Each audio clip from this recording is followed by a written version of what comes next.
In the summer of 1968, a mother in a working-class family in Ohio said 5 words to her children before they disappeared for the day.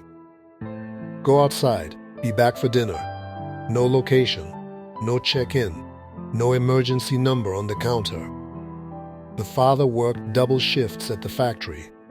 5 children left at 8 in the morning, and the door did not open again until the streetlights came on. By every standard that now defines adequate supervision in this country, that Saturday looked like neglect. What it produced and what was lost when it ended is worth examining without sentiment. The 7 items that follow are things children routinely did in the 1960s. Each one is documented. None of them were considered remarkable at the time. Number 7. They roamed not a single block and not a designated path to a supervised park. They moved through miles of neighborhood and drainage ditches and construction sites and whatever else happened to be interesting that afternoon in mixed age groups without an adult anywhere nearby. Peter Gray, a research psychologist at Boston College who grew up in the 1950s, described it as a hunter-gatherer education, the kind of free movement through a shared landscape that children had experienced for generations, briefly available again in the years between the end of child labor and the beginning of organized fear. In 1971, roughly 80% of American third graders walked to school by themselves. By 1990, that figure had fallen to 9%. A 2023 review published in the Journal of Pediatrics found a direct correlation between the loss of that independent time and rising rates of anxiety and depression in young people. Clinical assessments of children's internal locus of control, the belief that one's own actions can influence outcomes, had been administered since the 1960s. As children's unsupervised hours declined, those scores declined with them. The 2 lines track each other with near-perfect consistency across 5 decades. Number 6. They drank from the garden hose. The practice was universal. A long pull of cold water on a hot afternoon, tasting of rubber and copper, available without going back inside. No one reconsidered it because there was no reason to, and no science that had yet established a reason. In 2016, the Ecology Center in Ann Arbor, Michigan, tested 32 standard garden hoses. 7 of the 24 PVC hoses contained lead at concentrations of at least 100 parts per million. Some tested as high as 68,000 parts per million. Federal regulations cap lead in children's toys at 90 parts per million. Every hose in the sample contained plasticizers that are now banned in products designed for children. When water was left sitting in hoses exposed to direct sun and then tested, the levels of lead, phthalates, and BPR came back above EPA limits for drinking water. The children who drank from those hoses in the 1960s had no bottled water culture, no labeled alternatives, and no scientific basis for concern. They drank and went back to playing. Number 5. They rode in cars with no restraint. Station wagon cargo areas served as regular play spaces on family road trips. Children stood on front bench seats to see over the dashboard, slept across the back without seatbelts, and rode in truck beds on open roads. None of it carried legal consequence until the late 1970s. Seatbelts became standard equipment on American cars beginning with the 1968 model year, but as recently as 1982, only 11% of American drivers wore them. Tennessee passed the first law in the country requiring children to ride in a car seat in 1978.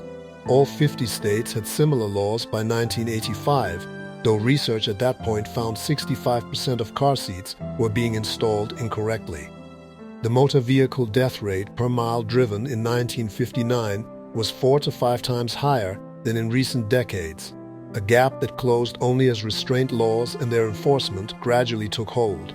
Before those laws existed, children loose in the back seat was not an oversight. It was the default condition of American family travel. Number 4, they played with toys that caused documented serious injury. Lawn darts, sold under the brand name Jarts, available at Sears and sporting goods stores across the country, were 12-inch weighted metal projectiles with plastic fins. The game involved throwing them in a high arc to land in a target ring on the ground. They appeared in American backyards in the early 1960s. Between 1978 and 1987, hospital emergency rooms recorded 6,700 injuries from them, more than 3/4 involving children. In 1987, a 9-year-old boy in California found a set of Jarts in his family's garage, took them to the backyard with some neighborhood friends, and threw one over the fence. The dart came down into the skull of his 7-year-old sister, who was playing with her dolls in the front yard. Researchers estimated the dart struck with a force of up to 23,000 pounds per square inch. She died 3 days later. Her father launched a campaign for a ban. Lawn darts were officially prohibited in the United States in 1988, nearly 3 decades after they first appeared on store shelves. Other products shared those shelves. Clackers, 2 glass or acrylic balls on a string, swung to strike each other at speed, were released in the 1960s and sold in the millions. They shattered regularly, sending fragments toward eyes and faces. The federal government seized a shipment of 50,000 pairs in a 1976 legal case. The A.C. Gilbert Company sold a toy chemistry set in 1950 for $49.50, the equivalent of roughly $665 today, that included actual uranium ore in small glass jars, packaged for home use by children. The Consumer Product Safety Commission, the federal body now responsible for evaluating those hazards, was not established until 1972. Number 3, they breathed secondhand smoke in every enclosed space they entered. At the peak of American tobacco consumption in the mid-1960s, more than 40% of the adult population smoked cigarettes. The habit ran through every shared interior in the country: restaurants, movie theaters, grocery stores, doctors' waiting rooms, and the family car with the windows up in February. There was no indoor space a child could enter with any assurance of clean air, because no law required it and no norm enforced it. Studies connecting maternal smoking to fetal harm and secondhand smoke to children's respiratory health began appearing in the late 1960s, but the cultural response lagged by years. In 1949, 60% of American physicians smoked. The first Surgeon General's report formally establishing the dangers of cigarettes was released on January 11, 1964. Before that date, the children growing up in American homes had no warning coming from any official source.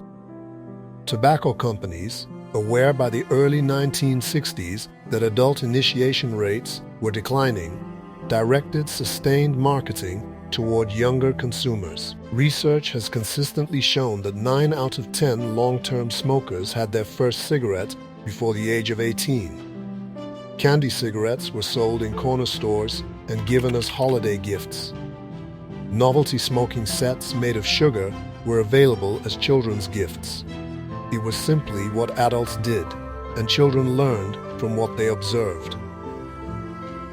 Number 2, they hitchhiked.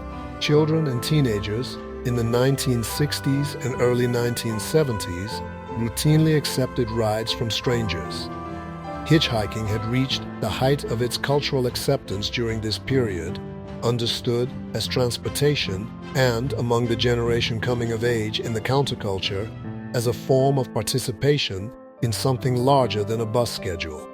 A 1966 Sports Illustrated article described it as a sport. For young people, without access to cars, and without cause to distrust the shared road, it was a common and unremarkable practice. The shift came not from a change in underlying crime statistics, but from a change in the stories that reached national audiences. Ethan Patz disappeared on May 25, 1979, while walking 2 blocks from his Manhattan home to his school bus stop. He was 6 years old. His father, a professional photographer, had taken numerous photographs of his son. They appeared on national television and in newspapers for months, then years. In 1981, Adam Walsh was abducted from a Hollywood, Florida department store. A television movie about the Walsh case aired in October 1983 to an audience estimated between 38 and 50 million people. Federal data would later establish that stranger abductions numbered in the low hundreds annually, less than 1% of all reported child abductions, with family members and acquaintances accounting for the large majority. The coverage was disproportionate to the statistical reality, as historian Paul Renfro documented in his 2020 study of the era, Stranger Danger. The perception had already settled permanently into American culture. Hitchhiking as a mass practice ended not because the road had become more dangerous, but because the image of the stranger had been fundamentally rewritten. Number 1. They had Saturdays that no adult organized, scheduled, or monitored. The roaming, the hose, the unrestrained car rides, the dangerous toys, the secondhand smoke, all of it existed within a broader assumption that children did not require continuous adult management in order to survive or develop into capable people. 2 forces dismantled that assumption beginning in the late 1960s. Divorce rates more than doubled between the late 60s and the early 70s. Between 1969 and 1996, the number of working mothers in the American workforce doubled. By the early 1980s, an estimated 3 million children between the ages of 6 and 13 were returning from school to empty houses each afternoon. An estimated 40% of Generation X, the cohort born roughly between 1965 and 1980, were latchkey kids. A house key around the neck, instructions left on the counter, the parent home by 5:30. A 2004 study by the research firm Reach Advisors described that generation as having passed through their formative years as one of the least parented, least nurtured generations in U.S. history. The 2023 review in the Journal of Pediatrics, co-authored by Peter Gray, concluded that the systematic removal of unstructured, self-directed childhood time contributed directly to rising rates of anxiety and depression across the generations that followed. What the 1960s carried forward without naming, because a generation rarely names what is simply the condition of daily life, was that children require time outside adult control in order to become capable of managing their own lives. The tracking app replaced it. The organized league replaced it. The scheduled playdate, the structured after-school program, and the screen replaced it, each in turn. We made the trade. We called it safety. Whether it was is a question the data has been answering for 50 years.